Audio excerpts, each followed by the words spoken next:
Well, good afternoon, everybody. Welcome to the Oregon Coast Aquarium. My name is Stephanie, one of the mammalogists here. I'm also joined on exhibit by Colleen and Lindsay. We'll be talking to you today about our sea otters that we have here at the aquarium. So to get things started, I'll go ahead and do some introductions so you can get to know our boys a little bit better. Working with Colleen on the very far left-hand side over there is Nuka. Nuka's a 2-year-old northern sea otter, meaning that he comes from the population of these animals that can be found off the coast of Alaska. Our other 3 sea otters are southern or California sea otters. So then working with Lindsay in the center, at the window up there is our oldest otter, Judge. He is 15. Working in front of me with a lighter colored head, closest to Judge, is Schuster. Schuster is 4 years old. Then we have Oswald on the very far right-hand side over here, who is 2 years old. He just turned 2 in November. All 4 of our sea otters are rescued sea otters. So what that means is that they were found abandoned without their mothers. So they were taken in by either the Alaska Sea Life Center or the Monterey Bay Aquarium and put through the rehabilitation programs that those facilities offer. Now, they were successfully rehabilitated, however, they were deemed non-releasable by the federal government. So what that means is that they are healthy sea otters, but they don't have the necessary skills to survive on their own out in the wild. Therefore, they have to live a life under human care, and that's why we have them here. So sea otters in general are very unique marine mammals. They have a few adaptations that make them a little bit different from our other marine mammals, especially the seals and the sea lions that we have here at the aquarium. The first thing that makes them quite unique is they don't have a layer of blubber to keep warm in the chilly waters that they live in. So instead they rely on the densest fur of any animal in the animal kingdom. They have approximately 1 million hairs per square inch. So that means if you were to make an OK sign and stick it on one of our otter's tummies, you'd find about 1 million hairs in that circle alone. If you take that same circle and then stick it on your own head, you'll probably only find about 700 hairs in that same area.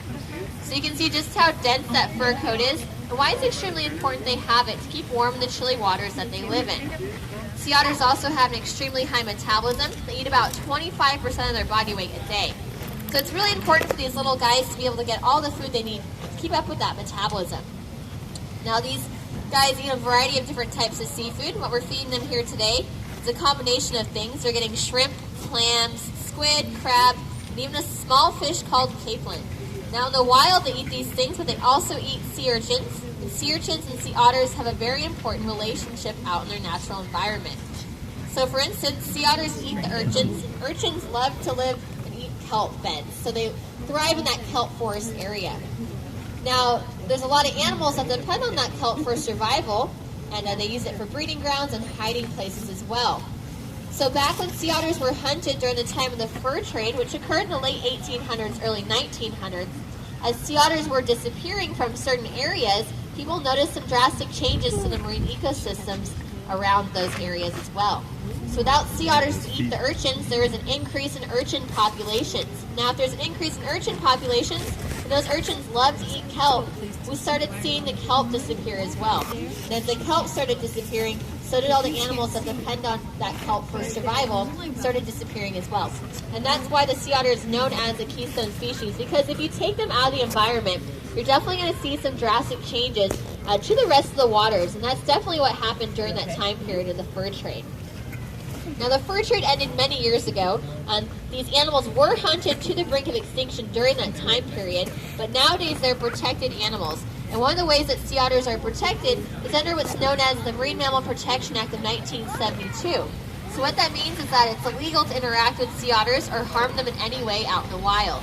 And because of that, populations of these animals have returned to certain areas. Now, they haven't made a full comeback since the time of the fur trade, but you can find resident populations of sea otters nowadays off the coast of Alaska.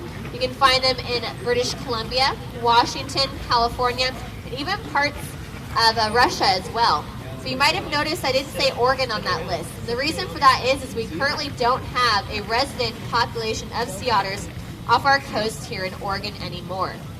We used to many years ago, but they never made a full comeback since that time period of the fur trade. Nowadays, we get vacationer sea otters, meaning that you'll see 1 or 2 sea otters swim through every now and again, stay for about a day or so, and they go back to their resident home. Now, there are some things we can do to make sure we're doing our part to help sea otters return to the Oregon coast, and that's doing things like reducing, reusing, and recycling.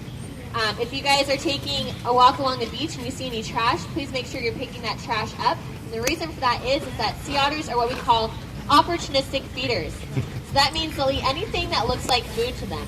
And we really don't want sea otters coming back to the Oregon coast and then ingesting something that could be harmful to them, right? So we really want to make sure we're keeping the beaches clean. So by picking up trash and recycling certain items or disposing of others, you can definitely make sure you're doing your part.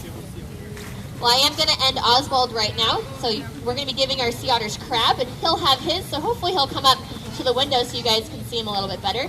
Oswald, you're all done. But we do want to make sure we're doing our part to help these animals out in the wild. So also things you can do is if you're changing the oil in your car, make sure you're disposing of that oil the correct way. If oil gets into the ocean and into contact with the sea otter's fur coat, they can't groom themselves. If they can't do that behavior, they can suffer from hypothermia. So really want to make sure that we are disposing of our oil correctly too. Well, I'm getting lower on food here for Schuster as well, so I'll be stepping off the microphone in just a moment. But I do want to say thank you for coming out here today. Your admission dollars do help us take care of our animals. We're very grateful for that. If you have any questions, there should be a volunteer that can answer any specific ones you may have. Otherwise, once again, thank you and enjoy the rest of your day here at the Oregon Coast Aquarium.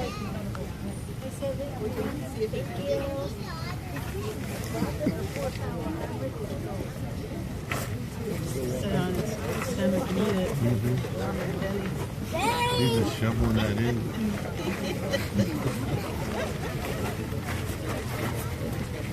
They're well fed, huh?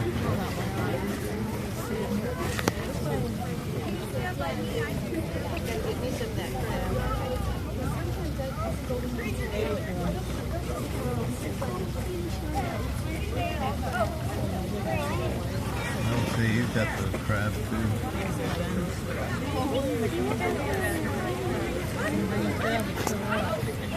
Got a crab egg. Does he have the shell? Yeah. Well fed.